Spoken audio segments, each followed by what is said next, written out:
Every year, Congress has to agree on a budget for the next fiscal year. If they can't, the government shuts down, and hundreds of thousands of federal employees either get furloughed or continue working without pay. It makes sense that members of Congress, as federal workers themselves, would stop getting paid during the shutdown too. Well, sorry to offend your sense of fairness, but that is not what happens. Thanks to the Constitution, congressional paychecks keep coming during a shutdown. Article 1, Section 6 specifies that members of Congress shall receive a compensation for their services to be ascertained by law and paid out of the Treasury of the United States. The 27th Amendment, ratified in 1992, also involves congressional compensation. No law varying the compensation for the services of the senators and representatives shall take effect until an election of representatives shall have intervened.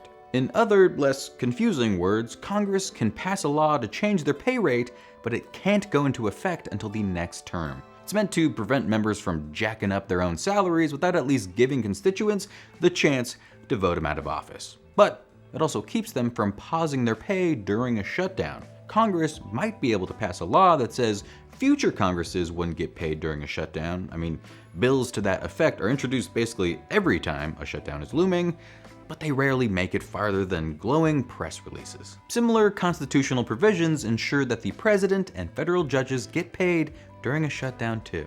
Hi, I'm Justin Dodd. Welcome to Misconceptions. On paper, the basic structure and function of the United States Congress is pretty straightforward.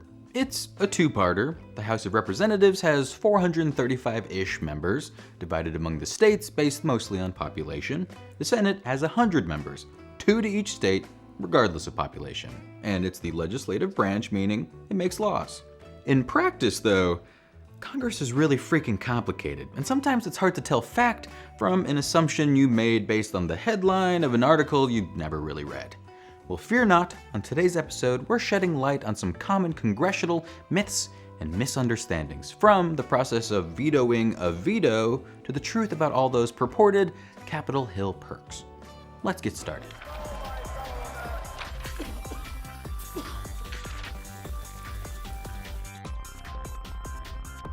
Congress can't pass a law without the president's signature. Since time immemorial, students in American schools have learned how a bill becomes a law the good old-fashioned way, by listening to the schoolhouse rock song, "I'm Just a Bill." Or at least they have since the mid-70s when that song came out. The anthropomorphic bill does technically cover what happens if the president vetoes a bill. I have to go back to Congress and they vote on me again, and by that time you're so old, he says, at which point the kid he's singing to finishes his sentence. By that time, it's very unlikely that you'll become a law. True, Congress can override a veto, but it's less a question of age than popularity. Filibusters complicate this tremendously, but in order for a bill to make it to the president, it needs a simple majority of votes in each part of Congress. In other words, nearly half of all congresspeople can vote against the bill, and it can still become a law.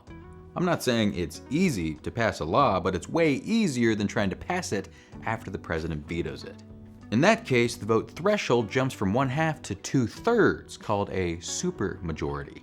That's up to 290 votes in the House and 67 votes in the Senate. So, if a bill just eked out the necessary support during the first go-around, it's going to be extremely tough to convince dozens of more congresspeople to change their minds before the second vote. Its sponsors might not even waste their time trying and just let the bill die instead. There have been 1,526 regular presidential vetoes since George Washington took office in 1789. Congress has only overridden 112 of them. That's about 7%. Sorry, Bill, but congressional override isn't the only way to pass a law without the president's signature. From midnight after the day a bill lands on the president's desk, they have 10 days, not including Sundays, to sign it or veto it. A lot of people don't know this, but in the Oval Office, there's actually an hourglass the size of a refrigerator that counts down the time in sand. No, there's not. I just lied. The 10-day limit is true, though. If the president doesn't do anything within that period and Congress is still in session, the bill automatically becomes a law.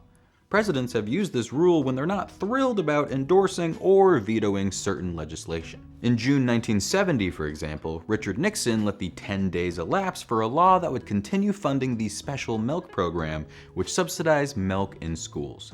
The funds weren't need-based, and Nixon felt that too much free milk was going to kids whose families could easily afford it. He'd passed a different law to provide free and discounted meals, milk included, to kids below the poverty line. But Congress and Big Milk loved the special milk program, so Nixon let the law pass, stipulating that if he spent those funds at all, which he didn't actually have to do, he'd funnel them into his other need-based programs. That plan didn't really end up working out. Famously, Nixon's biggest failure. Congresspeople all rent or own homes in or around Washington, D.C. The exact number of days Congress spends in session varies from year to year. It also varies between the House and the Senate. According to Ballotpedia, the average number of days the Senate was in session annually from 2001 to 2022 was 168. In the House, it was 151 days. But it's not like the first chunk of the year is one big session and the second half is all home state time. The schedule is kind of all over the place.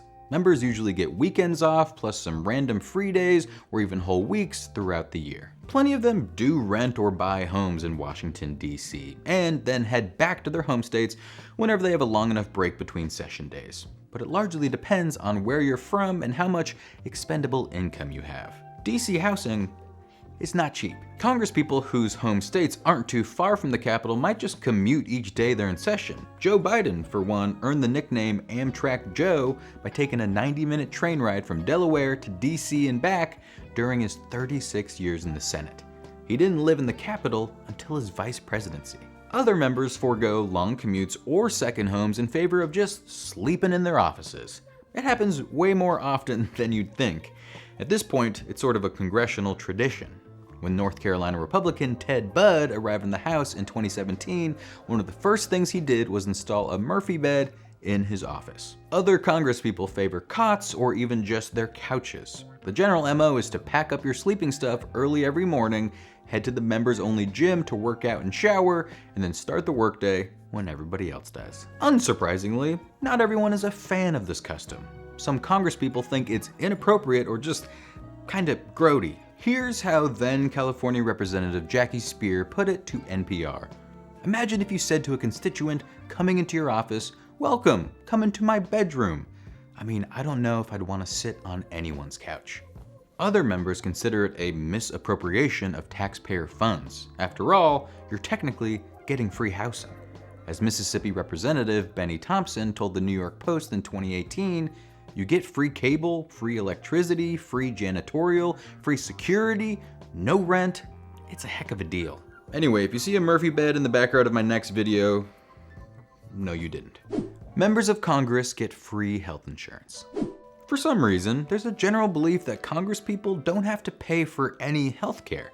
They do. They usually get their health insurance through the Affordable Care Act or Obamacare. The government does cover more than 70% of premiums for gold tier plans though. According to Snopes, the benefits are very similar to those enjoyed by any employee of a large company. But even employees of large companies don't typically have a doctor on site. Congress does. It all started in late 1928 when 2 members of the House of Representatives collapsed on the job and a third one actually died. According to the Senate website, although officials in each case immediately summoned medical assistance from city hospitals, several hours passed before a physician arrived to render aid. In 1928 alone, incumbent members of the Senate and House were dying at the appalling rate of almost 20 per year. The House decided they really needed a physician on the premises, so they enlisted one from the Navy, Dr. George Calver, who started operating out of the House Democratic Cloakroom. In 1930, Calver's duties expanded to cover the Senate too. He got a bigger office, 2 rooms on the ground floor of the Capitol building, some funding, and an official title: the Office of Attending Physician, sometimes called the Office of the Attending Physician. These days, the attending physician is responsible for providing emergency care not only to congresspeople but also to its staff members. the Supreme Court, official visitors, and any tourist that needs it. Congresspeople can also pay an annual fee, which in 2015 at least was around $600, for additional non-urgent services like routine exams and certain diagnostic tests. Which leaves me with just one question. Do we think senators are thumbing through old issues of People magazine in the waiting room, just like the rest of us? Well, that's all of the niche government specifics my brain can comprehend for one day. Thanks for watching this episode of Misconceptions. Make sure to like and subscribe if you want even more videos about, well, anything and everything. And I'll see you next time.